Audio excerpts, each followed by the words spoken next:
numerous platforms today, and I'm super excited about that. We've been testing all week, and here we are. Yeah, it's pretty cool. Well, the problem with all these like multi-stream platforms is like they're not all completely reliable. I think I've tested like 5 of them in the past year. And with that, there's always been like a serious delay or some major glitch that's prevented it from being like a reasonable solution. Mm-hmm. So we'll try this one out today. We'll see what happens. Nice. What I did notice is on Facebook right now, it took that thing that you reserved, like that thing that you published about, hey, this is going to happen tomorrow or whatever. And that's where the live is. So it didn't put another post. We're just live in that window, I guess. Look at that. We already have adapted past our last summit when we ran into that issue. Yeah, exactly. So the intention at first of this whole, and that was not intentional. So like, what was it like last Wednesday? I text you on my way to work. I'm like, hey, let's get online and chat for a bit. And then you're like, can we do it tomorrow? So that's how this whole thing started. I don't know what's going to happen. I don't know if anybody's going to join or whatever. I just wanted it to really kind of be an informal, real casual conversation about stuff because, you know, you and I have so much history as friends, and most of that history we've worked together in one capacity or another. And then we just have natural conversations. And part of our business relationship is that we bring completely different things to the table, different views, different ideas, different approaches to business and solving things. But we're always on the same page for the most part. And anytime we're not on the same page, we have healthy debate about the thing and usually end up on the same page anyway. At a minimum, we respect one another because we've heard one another and we move forward and just agree with what that direction is. So that's something that's really kind of cool to share, I think, with people because it's unique. All the business forums I read and all the Facebook groups about businesses, like I see so many bad partnerships, and like that's always like the number one rub when people are in businesses. They either have to do it all themselves or they have a crappy partner. So very fortunate to have you as a friend and a business partner, and I value that a lot. So to get to take 30 minutes each week and have a chat with you and we can make that public is kind of cool. But what the heck are we going to talk about? Well, you know, that's always the thing. Yeah, it's funny. Back in 2018, you and I started a podcast and a video on YouTube and stuff called the Business Acumen Show. And when it first started, it was about you and I going head to head on issues. And I think the description even said equal and opposite points of view or something like that. And it is cool. It's cool because we balance each other out. We come to things from 2 different angles. I was laughing a little bit this morning because I feel like I'm more of a Dave Ramsey and you're more of a Grant Cardone, which are 2 totally different ends of the spectrum, but we balance each other out because of that, you know, and both are brilliant business leaders. Both are very successful, but in 2 completely different directions, you know? And so it's interesting. So as you bring that up, it made me think of that. But you know, last week we said, well, what are we going to talk about? And we said, well, let's just pick a word and we'll talk about it. And that was a lot of fun. And so we said, hey, let's just try calling it like the word of the week or something simple. And let's just pick a word and that will be our conversation starter. And then we'll go wherever the conversation leads us. And so this week we talked about using the word intentionality. And that's a very important word for me. It's been a big part of my own personal brand career. As a matter of fact, one of the very first video that I recorded back in April in the Choices Project series that I've been working on was intentionality. And one of my most favorite videos that I've created, and it's on my YouTube channel. So if you're watching me on YouTube, you're already there. But if you're watching me on Facebook, it's youtube.com/Roy Browning. And that's actually in the notes as well. But anyways, I digress. the important thing here is that we are gonna talk about intentionality today. Specifically, I know there can be confusion around what does intentionality mean, and what does that really mean towards my life? Like, why do I care about being intentional? And I know that you and I both have very strong feelings on intentionality, and I think that they're mostly aligned. But I'm going to kick it off to you first because I've talked about this topic a lot over the last few months. I'm not going to let you do that because you are the intentionality expert. You've got videos, you have content written on this.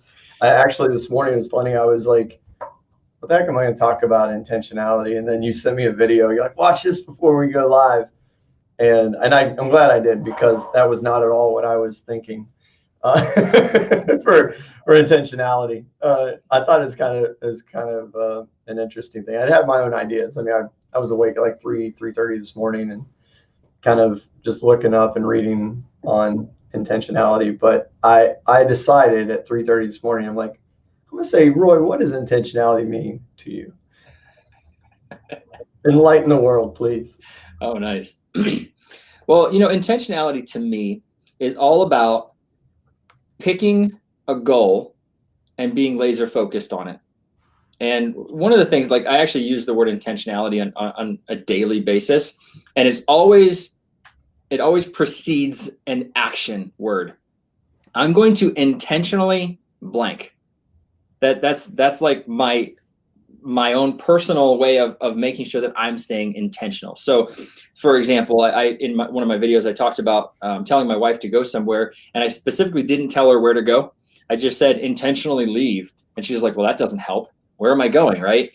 And it doesn't sound very nice either. It's not. Intentionally get out of my face. But the illustration, that's a whole other episode. How to be a great husband. Rachel loves you enough to be patient.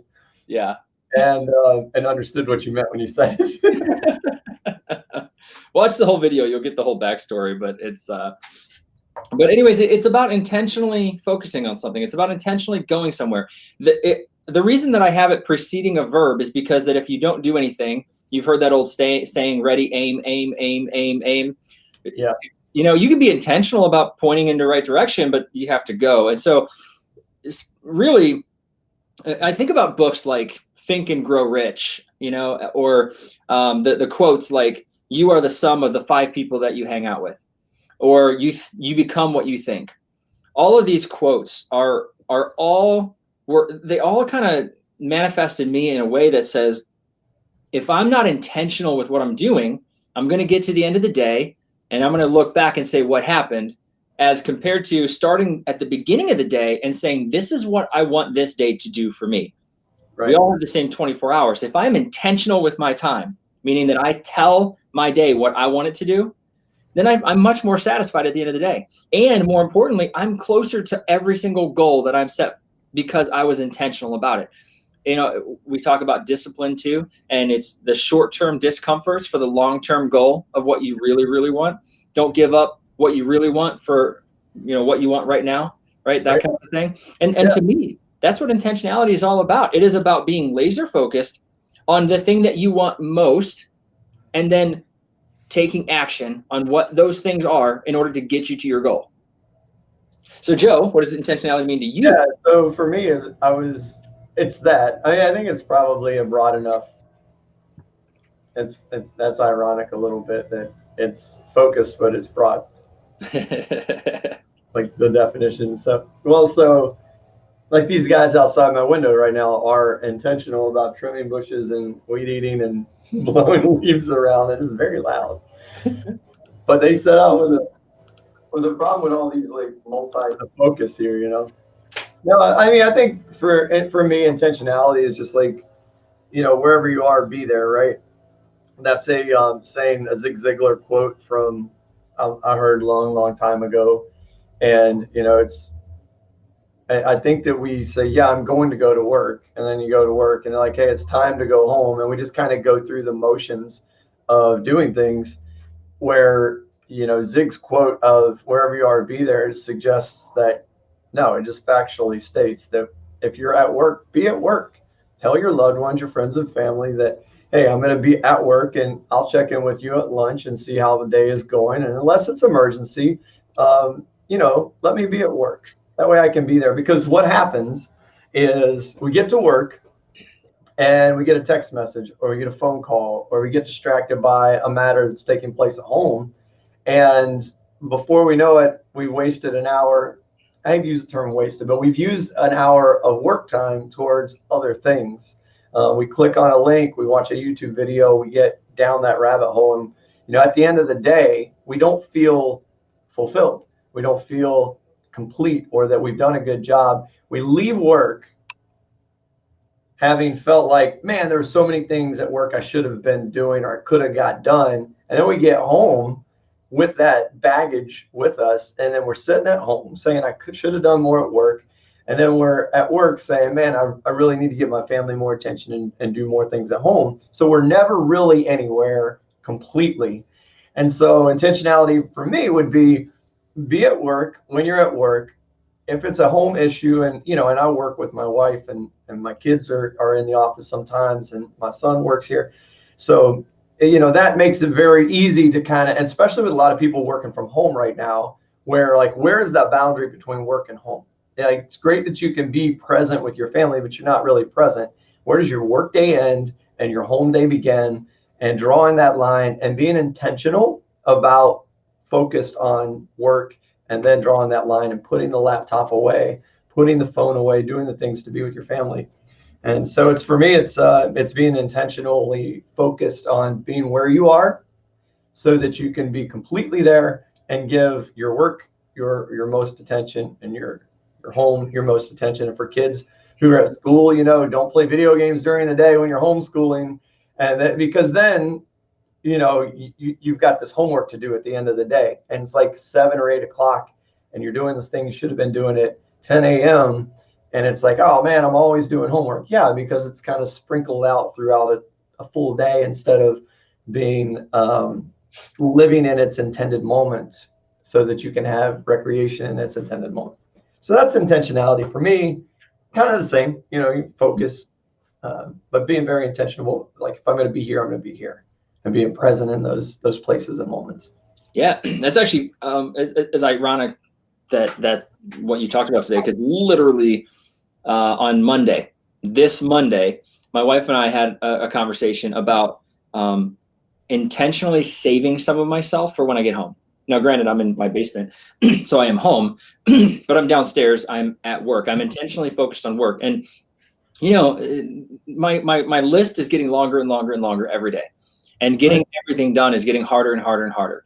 And what I have found to be true is that I am more and more drained by the time that the day is over, even though I'm laser focused on work to get it done, because there's just so much to do. And so we said again, it was just this Monday, how can I intentionally leave 20% of my energy for the rest of the day so that my kids and my wife don't get the burnout husk of a person that just spent 150% of themselves on work? Because we said last week, my word of the year was balance, and I'm not balancing. I'm 100% all in one direction, and it's just not fair to them. It's not fair. I've committed to being a great husband and a great father, and I can't do that if there's nothing left of me at the end of the day. I have to set a boundary, and I have to be intentional about saying, okay, it's time to stop. This will be there tomorrow. Take care of the things that aren't going to be there tomorrow first thing. Get those out of the way first. That way it's not 5 o'clock and you're like, oh, darn, if I don't get this done today, then blah, ... right? It's like they say, when everything's a priority, nothing's a priority. And, is that one extra thing you got done on your to-do list more important and prioritizing? Is it more important than using that energy towards your family or giving your family that energy or that time? Right. I've never, I don't want to say I never, because sometimes there are important things, there are deadlines. And, you and I both have families that understand that. Sometimes there's a deadline that we have to meet. Maybe it's a proposal needs to be submitted, or a client has an issue that needs resolved right now because it's affecting their business, and we have to give that thing our attention in that moment. But when it becomes an everyday thing where your 5 o'clock day ends at 8 o'clock every day, then there's a problem, right? Then that balance is no longer, it's no longer there. And I know if you look back at the list of things that you accomplished in a day, and then you look at what you sacrificed to accomplish those tasks, sacrifice in terms of your family time, it's just not worth it. You know, it's just not worth it. So, yeah. Dr. Chapman, Dr. Gary Chapman, he wrote the 5 Love Languages book. He talks about the emotional bank account that you have with your loved ones.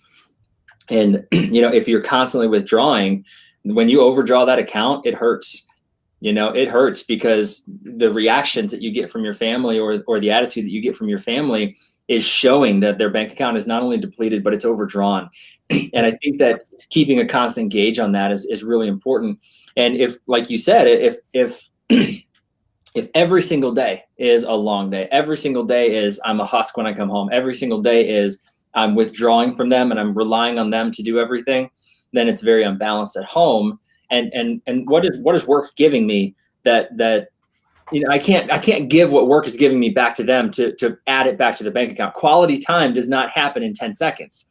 Right. That's an investment that has to be made. And so I have to be intentional about making those deposits. So that way, when I do have to make a withdrawal, I'm not overdrawing my account. Yeah. Well, you know, and that's not just Gary Chapman. That's also Stephen Covey. That's part of his 7 Habits. He talks about. So, I mean, you've got, and I think if you go to John Maxwell, probably talks about it too. I mean, it's that important. Is kind of my point. Yeah. It's important enough that all of these scholars and, you know, authors and teachers are talking about it because it is that important. Yep. Yeah. The intention of intentionally making deposits. I mean, we do it for everything. Intentionally making deposits, making sure that there is enough money in the bank account to pay the bills. Right. So are we being intentional about the deposits into the emotional bank accounts of the people who we are going to make those withdrawals from? There's a big question. Yeah. Yeah. And or do we have them on auto what is it? Overdraft protection. We got overdraft protection in our relationships so that we don't have to, so we don't have to worry about them. Yeah, you know how you were saying how intentionality is broad, but it's also laser focused. And I think that's one of those things that when you are intentional, you get to fill in the blank on what is most important to you. And I think that is before you can be intentional, you have to answer the question of what am I going to be intentional about, whether that's today, this month, this year. You know, if you want to be a successful business owner, you can't just hope that you're going to be a great business owner. You have to be intentional about the actions that you take in order to be a great business person, right? And so if you don't have that pre-done before you wake up in the morning and you're deciding what you're going to be intentional about today, you're going to be intentional about short-term tasks. And so, you know, I encourage everybody to take a moment and just look at your life and say, am I on the path that I want to be on? And am I progressing in the way that I want to progress? And if the answer is no, then the self-reflection has to take place before the intentionality can take place. Because if you just say I'm intentionally going to work hard, you're a hamster in a wheel. But if you say I'm intentionally going to do these actions that lead to this goal, then now you're being effective. Well, that starts with goal setting, right? I mean, it really does. And how many people, I mean, really, I mean, and I guess it depends who you are and what your kind of what your lifestyle is. I mean, as business owners, we have goals. We have to set goals for the business so that we know that there's enough money as a result of our effort to pay the bills and the people and the things. But do we set life goals? And I'm not talking life goals like I want so much money in my 401k, so I need to make a deposit. Like, I guess that's a good, probably simple answer. But what does life look like 5 years from now for me? And setting that goal, because without a goal, then you can't possibly put a plan together that's going to have you be intentional about the things that you do every day. So we get up, we go through the motions, we go to our job, we go to our home, and there's not that. So we say, well, we want an enriched relationship with our spouse. Well, what does that look like? Does it look like, something different to you than it does to your spouse?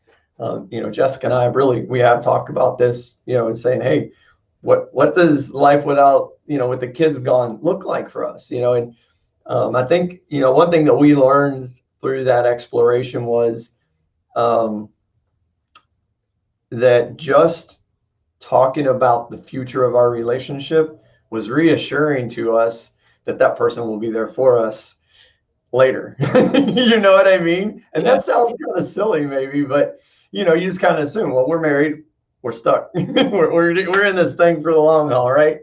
But when we start talking about 10 years from now or 20 years from now, or what does retirement look like for us? Now we've got a picture in our mind of me and that person together, old on a porch swing, whatever the thing is for you. And that's encouraging and that's fulfilling for the relationship. And then that if that picture of you and your spouse on a porch swing, right, 80 years old together, you have to do things to get there. Mm-hmm. It's not just going to wake up, you're 80 and you're there. You have to nurture those relationships and do those things and be intentional about them. So, yeah, I think setting those goals or objectives or whatever, and that's the only way that you can build a plan to get there is you have to know the destination. The first thing your GPS asks you when you go to set your course is, where are you trying to go? Right? Yep. So where are you trying to go? And then plan your route. And then you have to take it step by step to get there. Yeah. And it's interesting that a lot of people talk about goal setting and things. And I know that I tend to fall very tactically in the realm of goal setting. So I'm thinking about how do I make this smart? How do I make retiring on a porch swing with my wife in the hills of Tennessee? How do I make this smart? And it's interesting. The one thing I learned from our journey through implementing the entrepreneur operating system in JMC Brands is the fact that it's okay to start with a big, ambitious goal that is not specific or measurable, right? It's okay to have this idea of the idea is that we're going to be 85 sitting on a porch swing on a cottage in the woods next to a lake. That's just a general thing. Like it doesn't say where it is. It doesn't say, anything. But the closer that we get down to today, the more specific we have to be with what we're intentional about. And so, today I may be intentional about making sure that I have a retirement savings so that I can buy that cottage. And so what does that mean? Well, that means maybe today one of my intentional actions is making sure that my 401k is in the spot that it needs to be, to make sure that it's the correct risk level for when I retire, fill in the blank, whenever that may be, but as we go backwards, it can start broad and it gets more and more specific into today. And so I think that's great, because I would never think about, well, what's that kind of idea? What's that dream that's in the future? I'm stuck in, all right, well, I want to have more money, so therefore I need to save more money, so therefore I need to work harder. And it's that hamster wheel of, I want to be rich is not a intentional goal that you can set today. That came very apparent to me is I was working as a dental assistant while I was in college, like in marketing college. So I got out of the Army, I'm going to school for marketing, and I'm working as a dental assistant. You can see how all the three of those things overlap, right? Oh, totally. Of course. So I'm working. I have a patient in the chair, and we're talking, and he was asking me, what are you going to school for? It's marketing, and he's like, oh, because he thought I was going to school to be a dentist or something. I'm like, no, of course not. Why would I do that? Anyway, we got on the topic of why marketing, not this, and I said, well, I tell you how much I love and marketing, what my passion is for business, and somehow he got out of me that, one day, I'll be a millionaire one day. And I made that statement. And he's like, well, why do you want to be a millionaire? And I'm like, I don't know. I guess I never really thought about that. I guess I know what I want out of life, like what I want my life to look like. And, and I had the picture of the house and the boat and the family and the grandkids visiting and all that. I said, I would imagine that to paint that picture as a reality, I'd need a few $1,000,000. So I had not tactically thought about it. I hadn't planned exactly how I was going to get there, but I had a vision in my mind of what I wanted my life to look like. at 70 or whatever, 60, I don't even know what age. I didn't even have that specific. But I had a vision in my mind of the end state. And then I never really thought about the tactics. But I did know this. I had a vision for the future, and I was taking steps to get there. And I knew, like, when I say steps to get there, even without a plan, I was like very focused on, I need a degree, because this is how I got into marketing in the first place. You know, the story is when I came out of the Army and I started like, well, what am I going to do now? Like, never thought I'd ever go to college. So here's an opportunity. And what can I do with it? I I started searching. I think it was monster.com was like the career website at the time. And this is how I planned my career completely, is I started just searching jobs on there to find something that looked cool, something fun that I could probably enjoy. And all of the marketing jobs looked fun for me. Like I could see myself doing that, working with people, solving problems. And so that's how I started down the path of marketing. And even though it said, to do the job I wanted to do, I need a bachelor's degree and 1 to 2 years experience just for entry level. So I sought out a master's degree and started an internship, a self-generated internship for myself. But those were the steps. And we learned this in EOS, Roy, you know this, right? So we set a long-term target 5 or 10 years from now. And then when that target, then we break that down into what's a vision for 3 years look like. And then we say, what is our 1 year goal? And then we break that 1 year down into quarters, and we live in that 90-day world. And that's what I was doing when the guy asked me that question. I was living in that 90-day world. You know what I need to do? I need to perform excellence on my studies for this semester, so that when I get the next semester, I've got a great GPA, and then eventually I'll finish my degree. And I think that that's a really cool thing I learned from EOS, something we already know, but when it's articulated that way, set a long-term goal, break that down into a smaller picture, and then set something that you want to accomplish for the year and bite that elephant, or eat that elephant one bite at a time. 90-day worlds, live in those 90-day worlds. What do I have to do in the next 90 days in order to achieve the thing for the year, and measure it? How do I know I'm winning on a regular basis? Check in on that every week. And then what tasks do I have to complete each week to get there? Maybe there's no weekly tasks. If it's something like sitting on a porch swing, maybe there is a financial goal tied to that you have to put away $10 a week or something like that. But measure that and you'll achieve. That's being intentional. You couldn't get more intentional than that, I don't think. Yeah, that's a perfect illustration of how intentionality works. And that kind of going back to the beginning of I think, therefore I am mindset. Being intentional is about pointing yourself in the right direction first, and then taking the intentional steps that it takes to follow that path. And yesterday or the day before, I was really pondering heavily upon, what is this? Where is this path of life that I heard so much about? And I got a visualization in my head of a guy standing in a desert where there is no path. And I came across a quote, and it said, "Wanderer, there is no path, for it is made by your footsteps." And it was profound for me for 2 really specific reasons. One is that I need to intentionally point myself in the direction that I want to go, regardless of whether there's a path in front of me to get there. Right. And also, vitally important, as a great husband, as a great dad, and as a leader, somebody is following in my footsteps. Somebody is following the footsteps that I am making right now.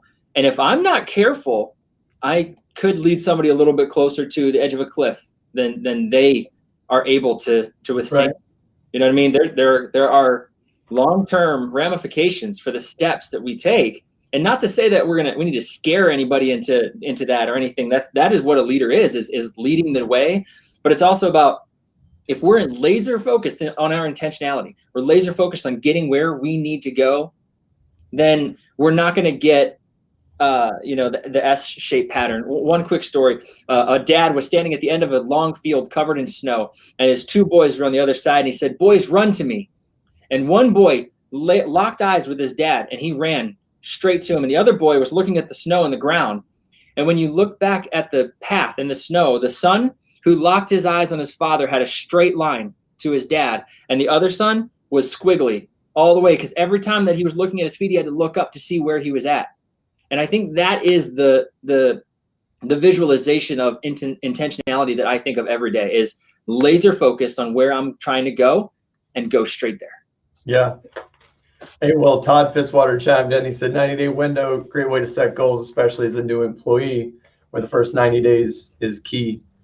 Yeah. Could not agree more. That's that's good feedback. And and what does that 90-day goal is good because it helps you complete whatever you want in that period. But what is the long-term goal, right? What is that after 90 days? Like, what is that 90-day rock that you've accomplished leading up to? So if we build these things, the picture of building a house, right? We have a picture of a house that we're going to build. We have blueprints and everything. You build the foundation, and that's, you gotta stake it off. You got to prepare the ground. You have to pour the foundation. Then you have to wait for that concrete to set before you can do anything else. And there's some things you have to do before you lay the foundation. There's things you have to do after. But every step with intentionality, everything you do works together for the greater good of a greater cause. And that's the power of intentionality. That I got to share a snippet of the story that you shared with me this morning in the video link about self-limiting beliefs and intentionally breaking down those barriers. We should probably do an episode on self-limiting beliefs, because they are so powerful in the negative, and then freeing those bonds or bondage of self-limiting beliefs are just incredibly freeing. I mean, it's an amazing thing. But the story was about the 4-minute mile. Like, nobody could run a 4-minute mile, and until someone did it, nobody did it, and then somebody ran the 4-minute mile, and then 22 other people did it in a short time following. And I think that Pure Lot is a good example of that. As we were doing our research for CBD, for a CBD client, actually, we were doing that research, and I started asking the question, I'm like, man, this stuff's expensive. How do you dip your toe into the CBD space as a consumer? And everybody's like, you just got to buy it and try it. I'm like, yeah, but the thing's like $50. And if I don't like it or it doesn't work, then I'm out $50. And then I got to spend $50 to try something else. It just seemed unreasonable. So I asked the question, and I was at a convention, of a CBD convention. And I'm asking the question, why is there not like a sample box or a subscription box model where people can try these things without being all in on them? And they're like, oh, no, that doesn't work. It won't work. Nobody's done it because it doesn't work. And I said, okay, I see you. So now we have a subscription box CBD model, or a CBD subscription box model, purelata.com. And that's not a shameless plug. I'm just so encouraged by, I know why nobody's done it, because Roy and I have been doing this for 10 months now. We've been working on this project, and we finally have the website launched, and you can finally now go to purelata.com and you can join the membership, and you can receive a box every month with those sample products in it, and all the red tape and all of the challenges, from getting a bank account to the reoccurring payment and getting the website and the payment processing, all that stuff to work together. We have finally broke the 4-minute mile when it comes to CBD subscription boxes. So I expect we'll see more coming along, because now we've built a successful model. I think more people will try to follow in those footsteps. They're going to probably do the zigzag route through the snow, because they're going to have to look down at their feet as they go if their journey is anything like ours was. But I'm so proud of what we've been able to accomplish in 10 months. And I'm really excited. Not only have we built the subscription model, but we've also built the affiliate program so that we can empower other people to earn money with the program that we've built.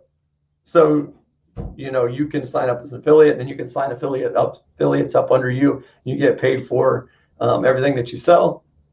And the people you sign up, you get paid for everything they sell. So it's not an MLM scheme, because, hey, there's no money to join. You just sign up as an affiliate, and you can go out, and if nothing else, you just get the discount. So yeah. All right. I think the difference in our story with this is it's not a snow-covered field where there's nothing. It is literally a minefield of craziness, and if you're not watching your feet, you end up getting blown up.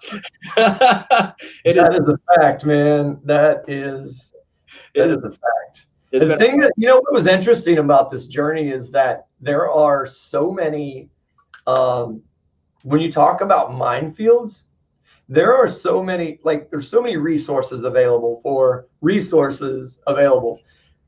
And when you ask people who are in the space, you learn that they don't know what's going on either, but they've tried something that worked.